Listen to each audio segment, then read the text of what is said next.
दोस्तों UP triple S C PET के लिए एडमिट कार्ड जारी हो गए हैं। एडमिट कार्ड के साथ जब परीक्षा केंद्र की जानकारी पता चली लोगों को तो अभ्यर्थियों में एक अजीब सी बेचैनी देखी जा रही है। सोशल मीडिया का कोई भी प्लेटफार्म हो, परीक्षा केंद्र की चर्चा से भरा हुआ है।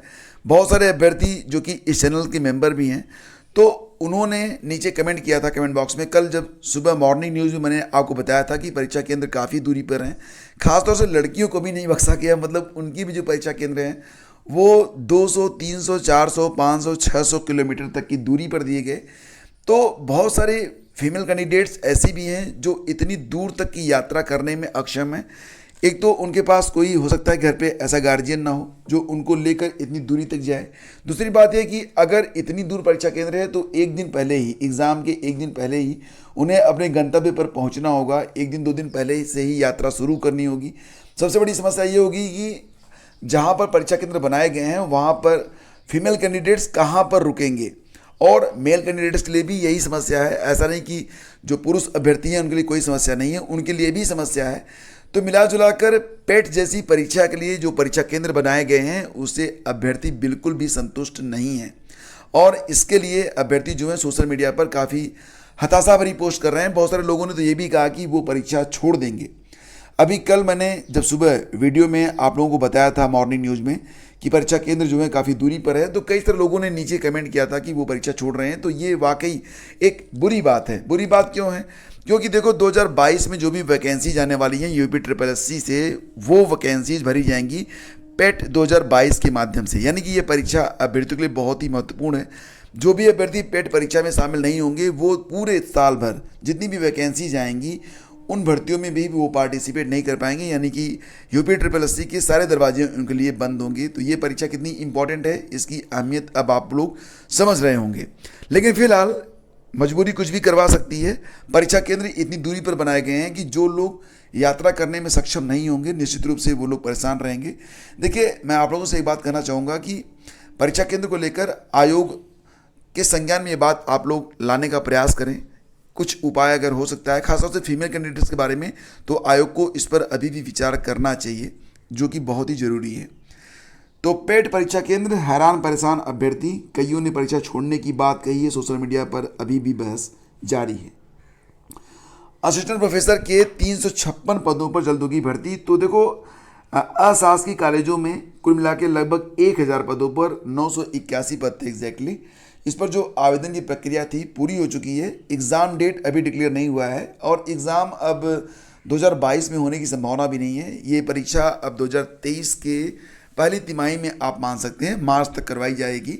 तो इसके लिए तैयारी अब आप लोग बिल्कुल स्टार्ट कर दें। दूसरी बात है कि जो राजकीय महाविद्यालय होते हैं उसमें भी असिस्टेंट प्रोफेसर के 356 पदों पर भर्ती की प्रक्रिया यूपीपीएससी के माध्यम से स्टार्ट होने वाली है। अध्याचन प्राप्त हो चुके हैं और अब विज्ञापन की तैयारी है। यूपीपीएससी ही ये भर्ती करवाएगा। तो अभ्यर्थी 2 साल से राजकीय महाविद्यालयों में असिस्टेंट प्रोफेसर की नई भर्ती शुरू होने का इंतजार कर रहे हैं। इससे पूर्व असिस्टेंट प्रोफेसर के 128 पदों पर सीधी भर्ती के लिए वर्ष 2020 में भी विज्ञापन जारी किया गया था। इसकी स्क्रीनिंग परीक्षा 15 मार्च 2022 को हुई थी, जिसके लिए कुल मिला के 49,306 अभ्यर्थियों ने आवेदन किया था। तो इस बार अभी विषय कौन कौन से विषय होंगे ये क्लियर नहीं है, लेकिन पदों की संख्या 356 है। अध्याचन यूपीपीएससी को भेज दिया गया है, विज्ञापन की तैयारी चल रही है, और ये जो पूरी प्रक्रिया होगी ये आने वाले लगभग 6 महीने में पूरी तरह से कंप्लीट हो जाएगी। विज्ञापन जारी होने के बाद 3 से 4 महीने में नियुक्ति प्रदान कर दी जाएगी। ये तैयारी यहाँ पर की जा रही है। और बात करते हैं 72,825 शिक्षक भर्ती के बारे में। बहुत सारे हमारे एस्पिरेंट तो ऐसे भी होंगे जो लोग इस भर्ती से शायद परिचित भी नहीं होंगे, और बहुत सारे लोग इस भर्ती के बारे में वेल नोन होंगे, वो अब या तो बिल्कुल जो है अपनी उम्र सीमा की दहलीज पर होंगे, 40 साल प्लस होने वाले होंगे, या फिर हो सकता है कि 40 प्लस हो भी चुके हों। 11 साल पहले 2011 में, फिर 2012 में ये भर्ती आई थी। तब जब ये पहली बार वैकेंसी आई तो उसमें बीएसपी की सरकार थी। दोबारा ये विज्ञापन जारी हुआ तो उस समय समाजवादी पार्टी की सरकार बन चुकी थी, और इसके बाद मामला शुरू हुआ। तो एक लंबी कहानी है, उस पर नहीं जाते हैं। फिलहाल ये बताना चाहेंगे आपको कि 72,825 प्रशिक्षु शिक्षक भर्ती के लिए नवंबर 2011 में प्रक्रिया स्टार्ट हुई थी। 11 साल बीत चुके हैं। सुप्रीम कोर्ट के आदेश के बावजूद बहुत सारे अभ्यर्थी हैं जिनको नियुक्ति अभी तक नहीं मिली है। देखो उसमें क्या हुआ था कि बहुत सारे याचियों को सुप्रीम कोर्ट से राहत मिली थी। याचियों की संख्या लगभग 1100 थी, उसमें से 862 याचिकाकर्ताओं को नियुक्ति दे दी गई थी, लेकिन 238 जो याची थे उनको तकनीकी कारणों से नियुक्ति नहीं दी गई थी। तो ये याची अभी भी अपनी नियुक्ति को लेकर दर दर भटक रहे हैं। तो इसी साल 2 मार्च को प्रमुख सचिव बेसिक दीपक कुमार की अध्यक्षता में हुई बैठक में भी 72,825 शिक्षक भर्ती का मसला उठा था। सुप्रीम कोर्ट में दायर विभिन्न प्रार्थना पत्र में 580 याचिकाओं के संबंध में निर्णय लिया जाना है। तो एक पुरानी भर्ती है जो कि अभी भी पता नहीं किस कोने में पड़ी हुई है, और सरकारें तो कई बदल चुकी हैं।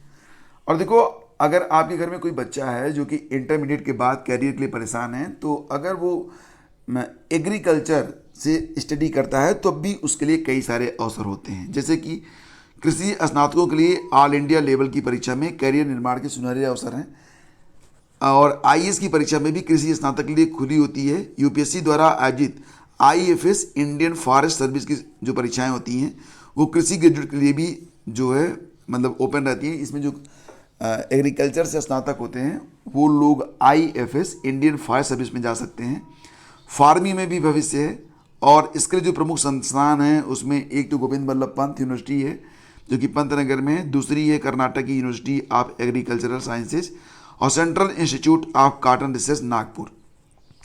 तो दोस्तों यहाँ पर वैज्ञानिक बनने के भी अवसर होते हैं, मतलब ये कि बैंकिंग सेक्टर में भी अवसर है, तमाम अवसर होते हैं।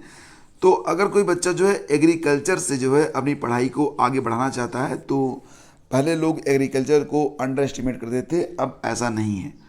तो निश्चित रूप से अगर कोई बीएससी करना चाहता है एग्रीकल्चर से तो आप उसको हतोत्साहित ना करें, आप उसको जो है बिल्कुल जो है कहें कि हाँ आप कर सकते हो, क्योंकि उसके बाद भी कैरियर में बहुत सारे ऑप्शन खुले रहते हैं। और बीएड की काउंसलिंग भी चल रही है, ऐसा आप लोग जानते भी हैं। बीएड काउंसलिंग में 11,000 ने अपलोड कर दिए हैं अपने अभिलेख। 9 तारीख को पहली लिस्ट जो है जारी होगी, तो जब लिस्ट जारी होगी तो उसके बाद आवेदन की प्रक्रिया शुरू होगी। उसके बाद फिर जो शेष बचे सीटें होंगी उस पर सेकंड राउंड की काउंसलिंग स्टार्ट होगी। कुल मिला के अक्टूबर में ही सारी प्रक्रिया को कंप्लीट किया जाना है। तो बीएड के लिए कल कुल 11,000 लोगों ने अपने जो आवेदन है वो भरे हैं, फीस भी जमा कर दी है। और देखो यहाँ पर हरियाणा में 7,471 शिक्षक भर्ती के लिए आवेदन 5 अक्टूबर से स्टार्ट हो रहे हैं। तो देखो इसके लिए क्या है एलिजिबिलिटी, मैं आपको बता देता हूँ कि कुल मिला के 7,471 पद हैं, और 5 अक्टूबर से लेकर 26 अक्टूबर तक आप इसमें आवेदन कर सकते हैं, 5 से लेकर 26 अक्टूबर तक। और इसके लिए जो वेबसाइट है वो कौन सी है, hssc.gov.in, इस पर विजिट कर लें। और जो विषय हैं आप देख सकते हैं, अंग्रेजी में 1,751, गृह विज्ञान में 73, और संगीत में 10 पद हैं, शारीरिक शिक्षा में 821 पद हैं, कला के 1443 पद हैं, संस्कृत में 714 पद हैं, विज्ञान में 1297 पद हैं, और उर्दू टीजीटी के लिए भी पद हैं। तो इसके लिए जो एलिजिबिलिटी है उसमें एसटीटी पास होना चाहिए, एसटीटी या फिर स्कूल टीचर एलिजिबिलिटी टेस्ट, मतलब हरियाणा का जो टीटी है वो पास होना चाहिए। 50% होना चाहिए कम से कम स्नातक में आपका, ये मस्ट है। और इसके अलावा बीएड या फिर डीएलएड या फिर जो भी होता है कोई एक एजुकेशनल डिग्री आपके पास होनी चाहिए। अधिक जानकारी मिल जाएगी। अच्छा, उम्र सीमा है 18 से 42 साल। तो पूरी जानकारी ले लें आप नोटिफिकेशन के माध्यम से, उसके बाद ही आप लोग आवेदन करें। आवेदन की फ़ीस 150 रुपये मैक्सिमम है, और नियमानुसार आपको छूट भी मिलेगी। एक और खबर है, देखो यहाँ पर एसएससी एमटीएस से जुड़ी हुई। एसएससी एमटीएस दिल्ली पुलिस भर्ती के लिए 7 से लेकर 31 अक्टूबर तक आवेदन लिए जाएंगे। तो ये एक जानकारी है, इसके बारे में अधिक जानकारी मैं शीघ्र ही आपको दूंगा जब नोटिफिकेशन जारी हो जाएगा उसके बाद। वैसे जानकारियाँ आपको ssc.nic.in पर मिलती रहती हैं, तो वहाँ पर भी आप विजिट कर सकते हैं। तो एसएससी एमटीएस दिल्ली पुलिस भर्ती के लिए 7 से 31 अक्टूबर तक आवेदन लिए जाएंगे।